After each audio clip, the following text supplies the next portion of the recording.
Y es lo que te quiero decir, que ya sabe mucho de Ángela Peralta, pero lo que no sabíamos era nada del marido, pues.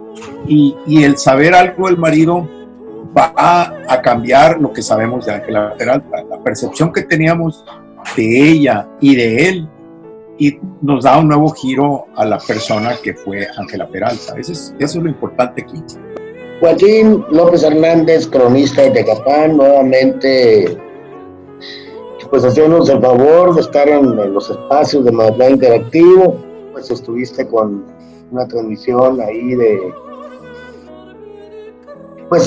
refiriéndose al 137 aniversario del fallecimiento de la diva mexicana Ángela Peralta, quien debo reconocer lastimosamente no vi por parte de las autoridades ni de los institutos de cultura ni de las personas que se dicen amantes de la cultura que hicieran alguna referencia, excepto una transmisión que vi por ahí en vivo, no sé si en vivo o video. Eso por un lado.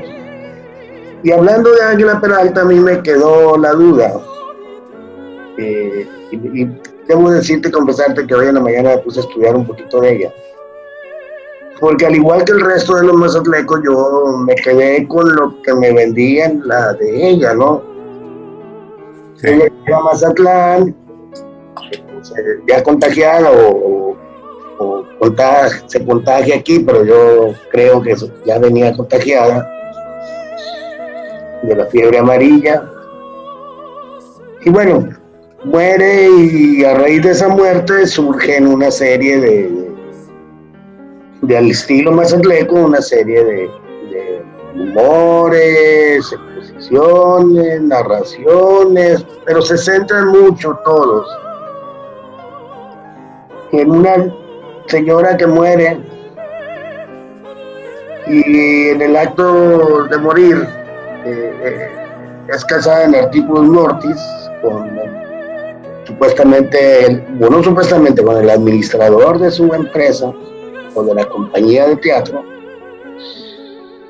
Y ahí es donde más o menos se centra, a menos de Mazatlán, la historia de una mujer, desde mi punto de vista y con lo que voy conociendo ahora, que gracias a tus inquietudes me hiciste que me profundizara, pues para la época en que ella vivió fue todo un personaje de mujer. O sea, creo que es la primera mexicana que anduvo por todos los escenarios de Europa. Polémica porque era tan bella su voz que le encantó a Carlota y la nombra como la cantante predilecta del imperio, y ahí se enemista con los intelectuales. Pero tampoco sabíamos que era compositora. Tampoco sabíamos que ella, su esposo muere, y ahí ya creo que tú ya narrarás lo que sigue, pero yo no sabía esas historias. Aún inclusive me metí a varios lugares a buscar información de ella y no hablan del señor administrador, que me voy a reservar el nombre. Julián Montiel. Sí, bueno, yo quería que tú lo dijeras, que bueno, ya lo dijiste. Sí. Entonces, con esto me gustaría a mí todavía que ese homenaje que tú le rendiste y le ha rendido varios, inclusive no pudimos estar presentes en la tumba por las razones que todos conocemos, pero sí me llamó la atención que tú ya empezaste a hablar de Julián Montiel, pero de otra manera, ya un poquito más profesional que mi torte, ¿no? Como yo lo tengo, lo vemos que iba por las joyas y así nos lo han pintado, ¿no? Entonces, ¿cómo es? Así quedó en la historia. Así quedó en la historia. Sí. Como el que sacó las joyas, y ese era el único motivo de su casamiento, quedarse con las joyas junto con los otros que participaron en el documento ¿no? El artículo mortis, de la boda esta. Y esa es la historia que sobrevive. Pero a lo que yo he investigado, sucede que sin saber quién era don Julián Montiel, se recibe todas esas acusaciones y así se queda, ¿no? Porque era el administrador y el amante. Hasta ahí es lo que sabemos. Sí. Entonces, en ese sentido dije, bueno, ahí surge para mí la pregunta, bueno, ¿quién era don Julián Montiel? Además de eso que ya sabemos, porque el Mario Martínez publica el acta de matrimonio, el artículo mortis, y es un documento revelador, pero nadie le ha buscado por ahí. Simplemente se quedaron con lo que un periodista, fíjate, no un historiador, un periodista que está ahí, según él, según lo que publica él, le movió la cabeza a Ángela Peralta y con eso dijo que sí. Bueno, pero ¿quién era don Julián Montiel? Nadie, en todo lo que se ha publicado, ni en México, o sea, en lo que tú buscaste en las biografías, no aparece don Julián Montiel, la persona que él fue en realidad. Y eso es lo que yo descubrí, eso es lo que me metí a investigar, y tengo un mundo de información que al escucharla, al verla, al estudiarla, vamos a ver que era todo un personaje, y todo ese mito y toda esa mala información se cae por su propio peso. Es como que nadie supiera nada de quién fue Toño Haas y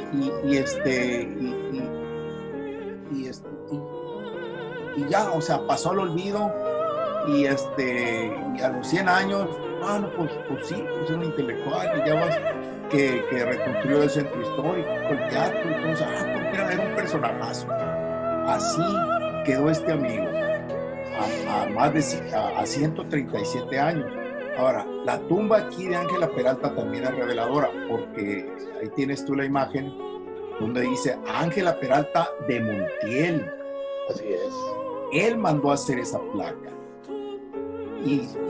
Pero en la Ciudad de México nada más dice Ángela Peralta en la tumba, no tiene el apellido Montiel.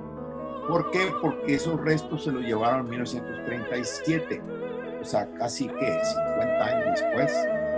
Entonces, él participó desde el principio que se llevaron los restos, pero no consigue llevarse.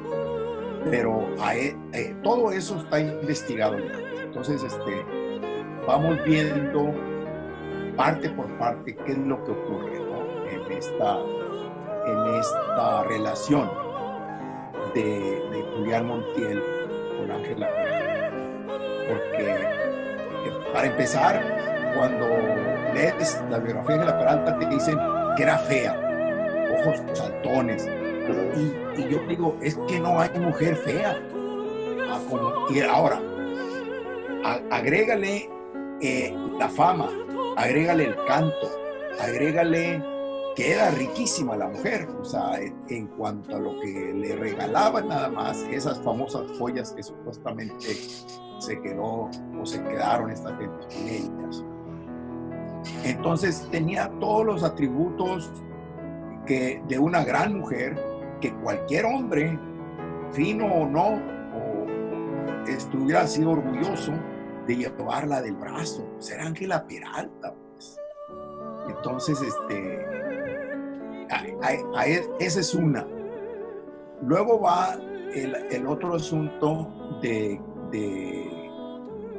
que en el acta de función del matrimonio aparece ahí como que era administrador, titulado de negocio, o sea, sabía de negocio. Pero no, sucede que don Julián Montiel era abogado. Y no solo era abogado, tenía un hermano que fue el máximo jurisconsulto de su época, miembro de la Suprema Corte, amigo de Juárez, gobernador sustituto del Estado de México. O sea, ese es el hermano. Y él, don Julián, también era abogado. Pero ahí te va lo otro. Y esto que te voy a decir es lo que hace que todo lo que sabemos de Ángela Peralta ahora tenga un nuevo sentido. Don Julián Montiel era un personaje poderoso en todo el sentido de la palabra. Era diputado, murió como diputado del Congreso en 1902. Era amigo de don Justo Sierra, amigo de don Benito Juárez. Pues su hermano había sido un gobernador, él mismo abogado, hombre de negocios. Aparece en la esquela cuando fallece Benito Juárez. Creo que te mandé copia de ese también, donde aparece Juárez. Ahí está el nombre de él, Julián Montiel. Bueno, dicho lo anterior, ahora nos vamos al acta de matrimonio. En medio de una pandemia, y ahorita que estamos en esto, podemos ver que la gente está encerrada, no sale, hay gente que tiene miedo, sobre todo en el inicio, ¿no? Nadie salía. ¿Te imaginas en ese momento, ahí sí había muertes con moscas en ese momento? ¿Te imaginas que tú o alguien con mediano poder diga, ok, que venga el prefecto de Mazatlán, que venga el juez, que venga un médico que certifique estos testigos? Pero cuando tú ves el acta de matrimonio, el hecho de que esté firmada por el prefecto de la ciudad, te habla del poder que tenía este señor. Únicamente una persona con ese poder puede hacer que alguien en medio de estas circunstancias aparezca, y obviamente que antes de que falleciera Ángela Peralta debieron haber tenido esa conversación acerca de sus bienes, y ella más que nadie debió haber estado interesada de que esos bienes no quedaran al garete, porque era mucho, según cuentan. Entonces es una conversación muy normal cuando uno se va a morir, y mi casa, mis bienes, mis cosas, ¿qué va a pasar con ellas? Bueno, pues era su amante, casi pierde su carrera por eso, de ser su amante, porque creo que ella inició la maciata cuando el marido de ella, creo que estaba loquito, ¿no? Estaba en el hospital, pero no estaba muerto, y ella pues trabajaba, ella su cantante, se supo que eran amantes. Entonces pues, la época no toleraba eso, porque vivían con leyes. La eclesiástica empezaba algo más que la civil. La civil era para los bienes, y lo otro es la cuestión moral, pues, y ese es donde se movía la gente. A mí todavía me tocó ir al cine con mi novia, pero llevaba un chaperón, la hermana. O sea, no iba sola con ella al cine. O sea, iba la hermana ahí, y ahora no se usa eso, ¿no? O sea, no te soltaban, ¿no? Entonces, viendo eso, podemos ver un poquito la época donde no se toleraba que dos, hombre y mujer, estuvieran solos en un espacio cerrado, ¿no? Un cuarto de hotel, o solos en cualquier lugar. Tenía que haber alguien más presente para que no hubiera sospechas. Bueno, dicho eso, entonces tenemos a un Julián Montiel que viene a cambiar esta perspectiva de lo que ocurrió ese día, porque el certificado lo dice claramente. El señor boticario, farmacéutico, como se llame, certifica que la señora está consciente. Entonces, todos esos son detalles que se llevaron a cabo conscientemente, y obviamente la señora debió estar consciente antes de, porque los bienes pues sabía que iban a quedar al garete. Entonces me llamó esto la atención, porque después que él se va de aquí, de Mazatlán, en Ciudad de México hace la solicitud al gobierno de México para que esos restos se vayan allá, a la Rotonda. Esto es en 1884. El siguiente año le responde don Justo Sierra, y yo conseguí copia de esa carta. Están en las obras completas de don Ignacio Manuel Altamirano. Está esa carta, en el tomo 8, creo. Entonces, en esa carta, él explica que ya el gobierno aprobó de unos metros para ella. Al Ángela Peralta, a la Peralta le decían la sonámbula. Don Justo Sierra, maestro Justo Sierra, les escribe una carta y la publica en un periódico al año siguiente de la muerte de Ángela Peralta, y le explica a él que ya consiguió el terreno en el Panteón, y también le dice que lo van a apoyar con monumentos, y que él quería mucho a Ángela Peralta y conocía de hecho, él la conoció personalmente, porque don Justo Sierra era estudiante, y él lo relata en la carta, cuando Ángela Peralta cantó y le hizo esa pregunta de que si ella estaba a favor de Maximiliano, y ella le dijo que no en ese instante. Entonces esto cubre también la parte donde mucha gente, también sin haber investigado cómo estuvo todo el asunto de su venida y aceptar la invitación de Maximiliano, bueno, pues ella vino a su país, ella vino invitada por el Maximiliano, y ese hecho se lo criticó Ignacio Manuel Altamirano, pero luego ella se reivindica con esas palabras que le dice al maestro Justo Sierra, donde ella le dice que no, que ella está por la justicia y que no está del lado Maximiliano. Entonces todo eso lo publica don Justo Sierra, y se reivindica porque al final, cuando se regresa a Europa, en medio de todo esto de Maximiliano, en Veracruz da un concierto a beneficio de las tropas juaristas. Entonces con eso ella se saca la espina de que era traidora y todo, porque mucha gente se queda con eso, pero obviamente sin conocer bien, haber leído todo lo que hay en lo pertinente a eso. Y obviamente pues no todo el mundo tiene la dedicación de un historiador a meterse a ver todos los detalles. Y a mí sí me interesó el personaje, porque hay mucho que no sabemos de ella, sobre todo a partir de su marido. Pues ya me estoy dando cuenta que pues era político, y como político pues conoció a toda la raza de políticos de su época, desde el presidente hasta los de abajo. Como intelectual pues era poeta. Ese es otro dato también que es importantísimo, porque los poetas son otras personas, pues no son como el resto de nosotros. Era dramaturgo, y al decir poeta estoy diciendo que tiene obra publicada. Obviamente ha pasado mucho tiempo, y pues ya esas personas pasaron al olvido. Sí, ya nadie sabe quién fue Gutiérrez Nájera, y tenemos una avenida, y Gutiérrez Nájera y ese señor eran amigos también.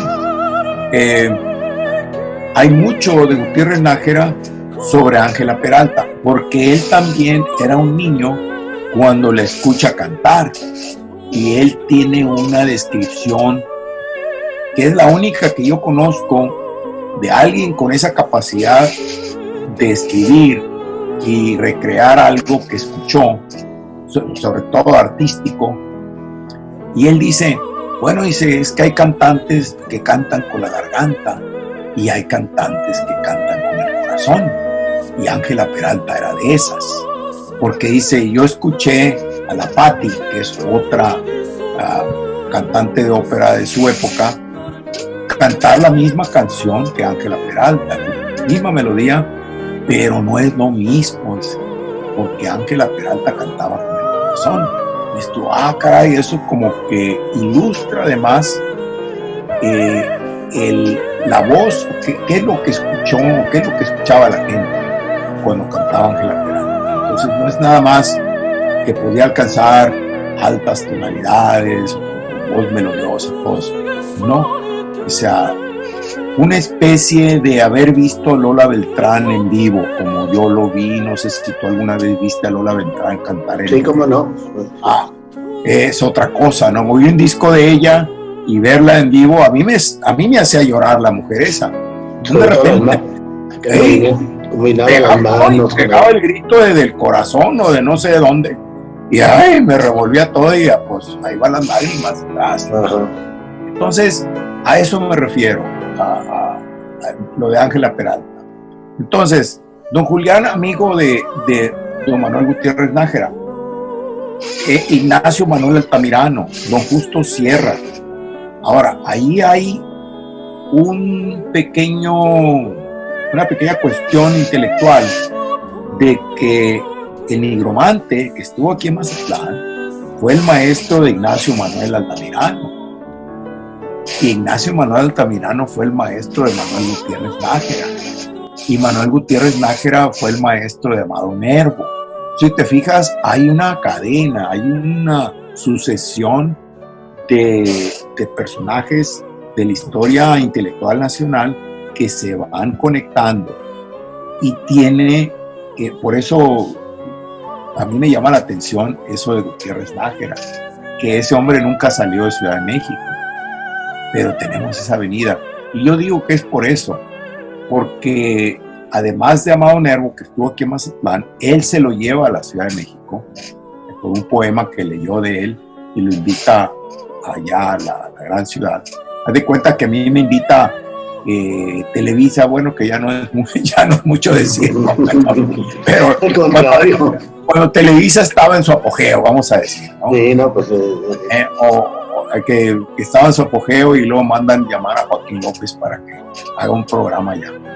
Entonces, eso es lo importante en estas cuestiones literarias, artísticas, y lo importante para Mazatlán, desde mi punto de vista, es que de fuera así nos ven como una meca de intelectual, aunque ahorita pues brillemos por la ausencia intelectualmente pero pues sí hay voces y todo eso, pero ese pasado rico que tiene Mazatlán es como nos ven de fuera, y hemos pues caído en no conservar y darle el valor que realmente tiene todo esto, porque es algo que no se puede comprar, pues.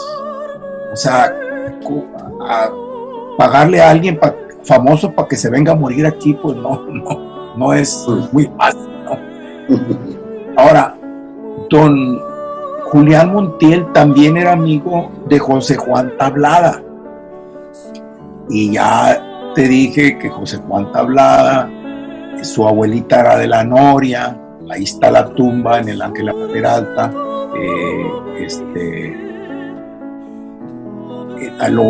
Nada más aparece la O de Osuna, porque ella estaba casada con un español, y por eso José Juan Tablada ya no lleva lo de Osuna, porque su mamá, Osuna era el segundo apellido.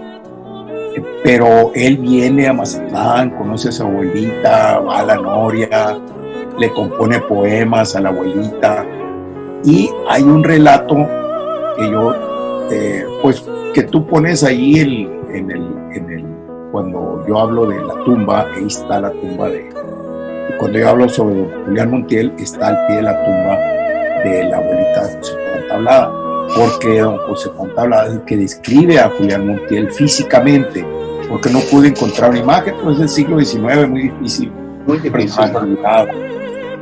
Pero entonces, lo que quiero que quede claro es la dimensión, la grandeza, la estatura del personaje para hacer lo que hizo en Mazatlán, y como si hubiera sido algo de que casarse artículo mortis por quedarse con las joyas, había sido tal desprestigio que en Ciudad de México le hubieran echado la luz. O sea, nadie le hubiera hablado. Fuiste por las joyas y hasta ahí, ¿no? No, pues, o sea, don Justo Sierra lo recibe y todo el mundo lo conocen como el esposo, el marido de Ángela Peralta. Pues se casó con ella, pues. Artículo mortis, lo que quieras, pero se casaron. Cosa que no hizo Amado Nervo. O sea, vivía con ella, vivía a escondidas, nadie podía saber porque él era alto diplomático en España, la tenía escondida la mujer ahí por años. Se le muere y hasta que se muere pues ya, pero no se casa con ella, creo que no se podía, no conozco yo las leyes de España cuando una mujer ya fue casada o si era casada y tenía un hijo, no sé, pero estos dos sí eran, por lo menos don Julián Montiel, pues no parece que haya sido casado porque se casó y ella era viuda, entonces se casa. Y creo que con eso que te acabo de decir sobre la estatura de don Julián, pues cambia la percepción que pudimos tener de los sucesos que han quedado como, pues, como una comidilla más que un relato histórico. Y sí, no tiene nada de histórico eso. Porque es un periodista el que inicia todo esto, no es un historiador, es un que, bueno, estuvo ahí, ¿cómo se llamaba el amigo Creo que Delgado, no me acuerdo, pero en el libro de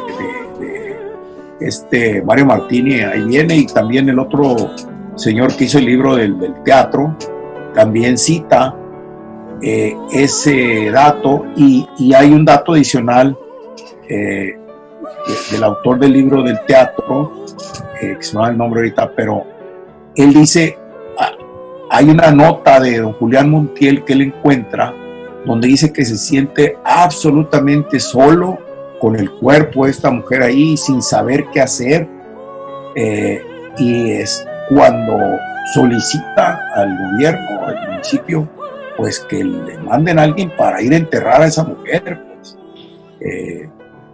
Y creo que son 2 soldados o 4 los que cargan con el ataúd y el cuerpo, y pues también yo creo les tocó enterrarla, y lo de los demás pues yo creo que fue posteriormente, lo de la placa y todo eso, pero fue una tragedia esa cosa. Ahora, dentro de los datos importantes que salen aquí, hay 2 sobrevivientes de toda esta tragedia importantes. Creo que fueron 6 los sobrevivientes, aparte de Julián Montiel, que también le pegó el mal y sobrevive,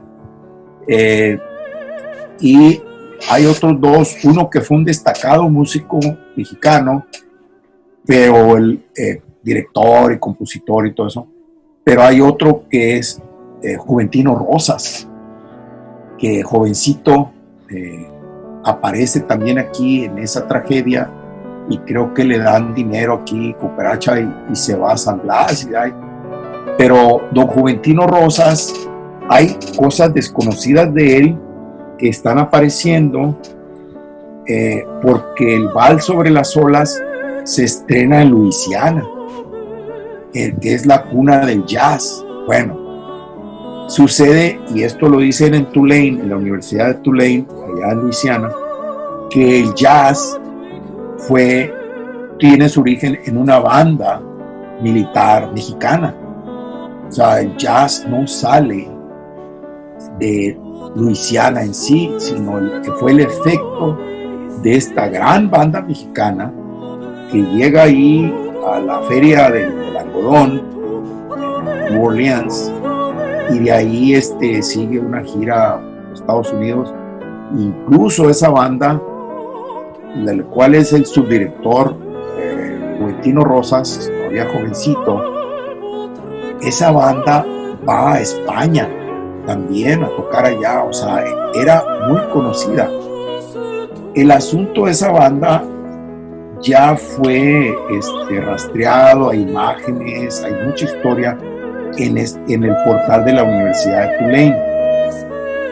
Y yo he conseguido otras cosas, pero lo más importante es ese dato de que el jazz tiene su origen en México a partir de esa banda del 8º regimiento, no me acuerdo qué número era. Y yo digo, buscándole un poquito para atrás, que esos músicos fueron formados por músicos que vinieron con Maximiliano, porque militarmente, bueno, eran austriacos esos músicos, y ellos fueron los que formaron o forjaron a las bandas militares que tocaban para Maximiliano. Recuerda que Austria, pues, también era un centro, ¿cómo se llama?, cultural europeo en su época. Entonces, esa es otra rama ahí, otra beta de investigación, porque lo de la banda sinaloense pues tiene esos orígenes, pero luego está la tambora, que también es un instrumento local, regional, porque como mencionaba el otro día, la banda del Recodo graba con José Alfredo Jiménez con una tambora original que no es metálica como las de ahora, es de cuero, pues, y de madera, y con cuerdas, que baquetas, que locales. Y por eso de decir que me siga la tambora, no que me siga la banda, que siga la tambora, porque es el instrumento principal, pues, y que hace escándalo y que te tumba el corazón. Todo eso se desprende de Ángela Peralta. Ahora, si nos vamos por la cuestión operística, pues yo les hago la pregunta esta a los gringos. Le digo, a ver, ustedes tienen la Opera House en Nueva York, San Francisco, Los Ángeles, San Diego, unas casas preciosas donde ellos llevan cantantes europeos. ¿Cuántos cantantes de ópera tienen en Estados Unidos? Ni uno. ¿Y cómo es posible que con tanta lana y con tanto no tienen uno solo? ¿Cuántos hay en Mazatlán? Nomás acabamos de ver 4. Tres de Mazatlán y uno de Nabolato. Bueno, pero a eso me refiero. A eso me refiero. Que todo Estados Unidos no tiene uno, y aquí en este estado está hirviendo el asunto, pero con gente que ha participado en Europa, que ha profesionalmente. Eso es un logro extraordinario de decir, caray, pues pero esa es herencia de Ángela Peralta, no puede ser de otra manera. O sea, si Ángela Peralta no hubiera muerto aquí, pues no tuviera un interés en la ópera. ¿Por qué? Ahora, viene el otro personaje que también ya lo estamos dejando en el olvido, que es Toño Haas. Si no hubiera por Toño, no hubiera teatro, no hubiera esa escuelita. O sea, eso, pues, lo siento, pero ese era Toño Haas, que tenía esa visión, pues, y conocimiento cultural, y se movía en esos ambientes. Entonces, nos falta, pues, todo eso para seguir fomentando este nivel cultural. Bueno, tenemos a Patrón, ¿no? Rueda ahí, que es todavía un ícono de la música a nivel nacional, y que es el que nos representa ahí y está entrenando cantantes. Mi hija está estudiando ópera, entonces hasta yo ya estoy ahí ella, ¿no? Pero pues es mi hija. Entonces, y todo eso hay que valorarlo, hay que pues pregonarlo, porque pues son cuestiones culturales que la gente no ve. O sea, uno que sale de la calle y ves todos estos carros escandalosos ahí, las pulmonías en las abrigas, pero eso no es Mazatlán. O sea, ese es el despapalle, la algarabia, y es más, esa gente ni es de aquí. Vienen de Culiacán con esos carritos escandalosos que son todo terreno, que no deberían circular en las calles, pero pues aquí todo se vale, pues pistear y en la calle y todo eso está bien, pero la cultura la estamos dejando, y tienen un presupuesto bastante respetable en la cultura, ¿no? Entonces hay que ver eso también. Oye, ¿te gustaría hacer una especie de cierre con Julián Montiel y Sí. la reivindicación que estás dando a este personaje, pero también a Ángela Peralta lo está reivindicando? Sí. Porque realmente yo escucho muchas pláticas y se refieren mucho más a lo chusco de la situación de esa muerte y ese matrimonio. Y del robo. Y sí, al robo, pero nadie comenta, como lo has comentado tú tan nítidamente, también el legado que deja la muerte de Ángela Peralta aquí en Mazatlán. Entonces, ojalá pues y tu mensaje, el video que grabaste, y pues, se logre rescatar, que es bueno que no quede la memoria de estos personajes manchada por no sé por qué, pero la manchan con esas cosas. Es muy mazatleco eso. Es normal. Como ahorita que hablabas de Sí, pues, no, o sea, yo empiezo a hablar también de Amado Nervo, y dice, oye, Amado Nervo era joto, ya valió, ¿no? O sea, con eso me está. Le decían al pobre. Sí, entonces. Oye, pero independientemente, no sé si quieres agregar más al capítulo de Julián Montiel y Ángela Peralta, y damos ahí concluido esa parte, pero te quiero hacer un comentario derivado de todo esto. Sí. Si quieres comentar algo más acerca de Julián Montiel. Sí, pues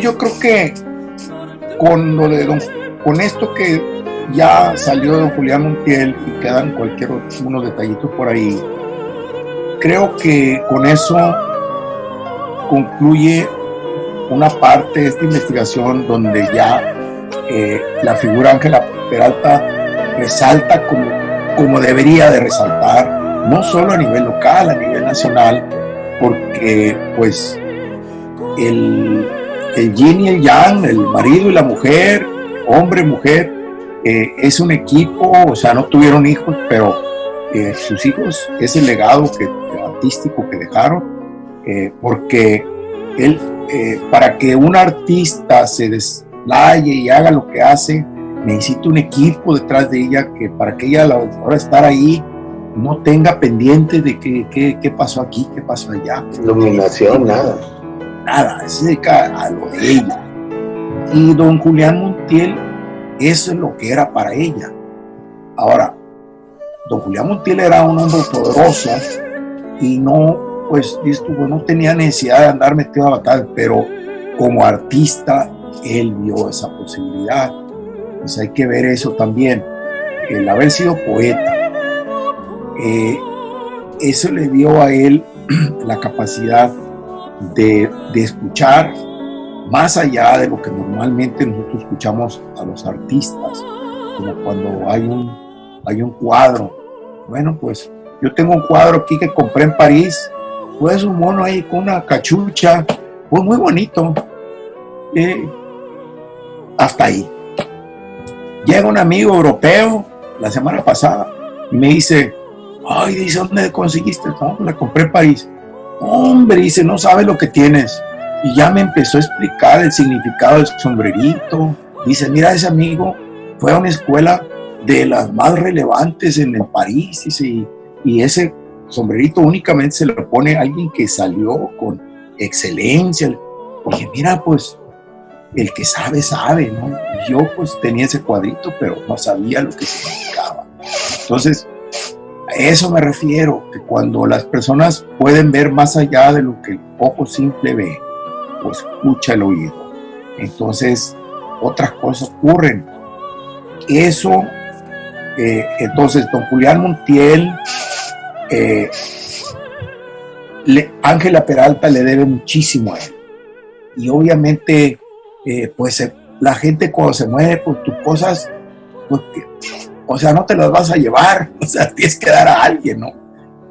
Pues se le quedó él con ellas, o sea, él el que la traía para allá y para acá, por años, no fue un año o dos. Pero ni muerta la abandona, ni muerta la abandona. No, ni muerta, o sea, el relato de Tablada es magnífico, es larguísimo, pero lo pinta como era ya casi antes de morir, don Julián.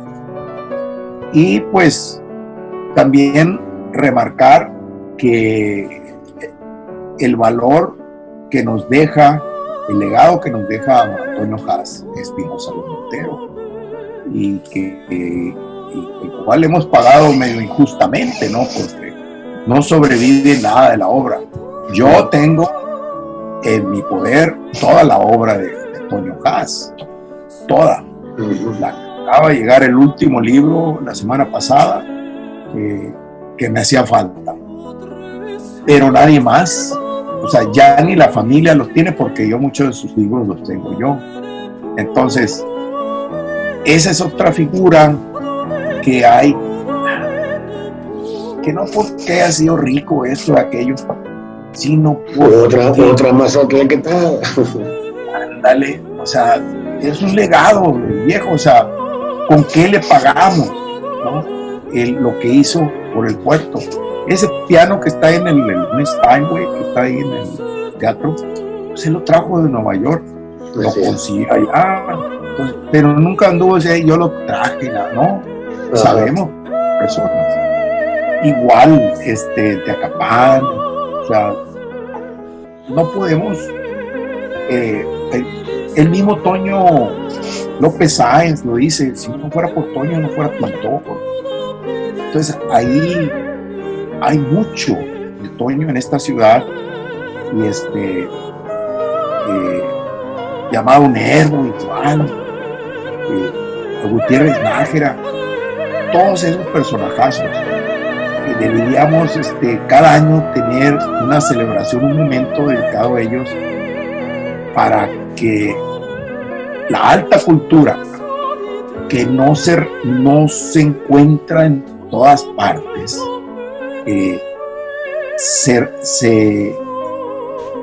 sea uno de los motivos de que Mazatlán, del orgullo de ser mazatleco, ¿no? Aparte de la playa, de la calle, el relajo y la pulmonía y la banda, está la alta cultura, y hay representantes, hay eventos históricos que nos dan esa categoría, entonces eso es lo que a mí, en lo personal, a mí muy humilde opinión, porque pues yo me fui forjando con H y Machete y he podido llegar a estos niveles, pero cualquiera lo puede hacer, o sea, si yo lo hice, cualquiera lo puede hacer, es cuestión de meterse.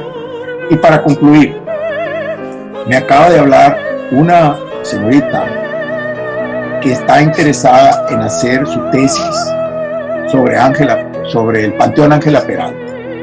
Entonces me pidió ayuda y se la vamos a dar con mucho gusto, para que con la condición de que esa obra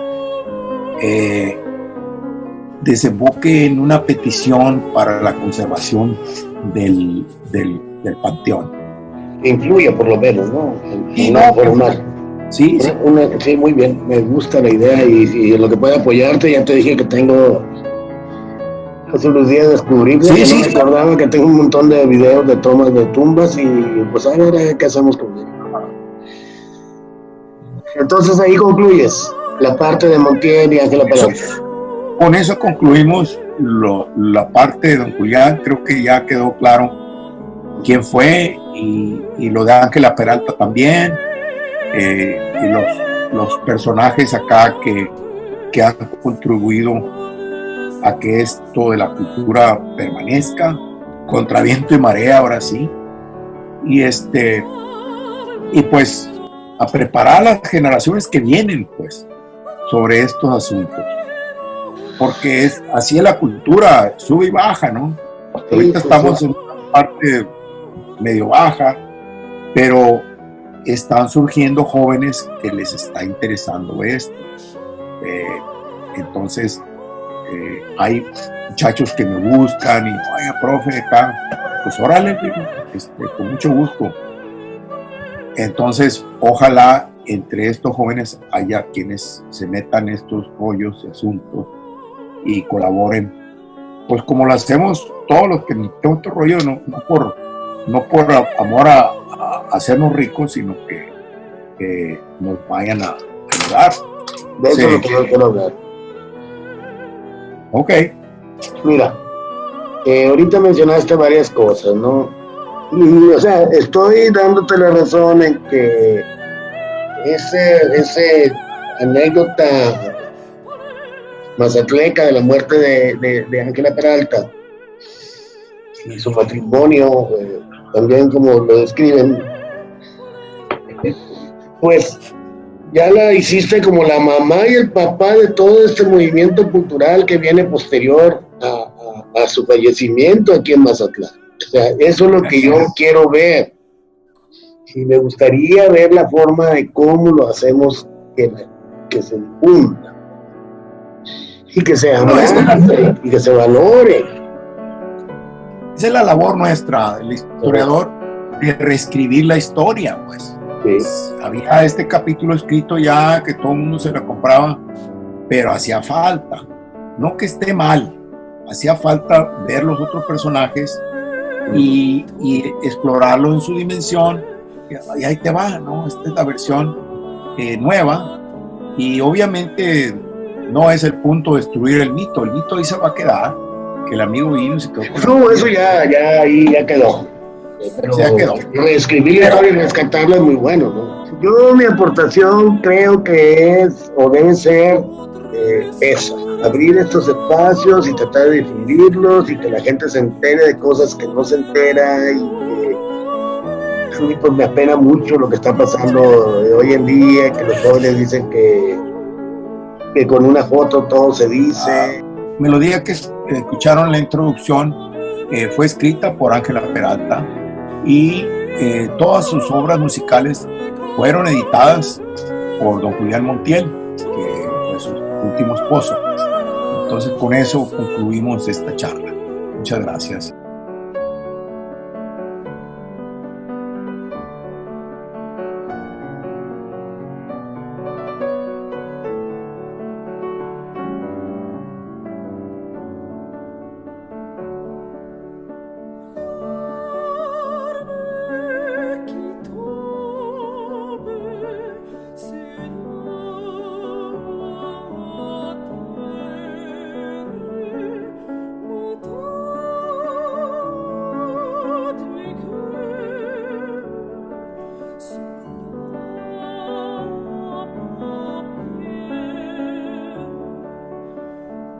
Potrei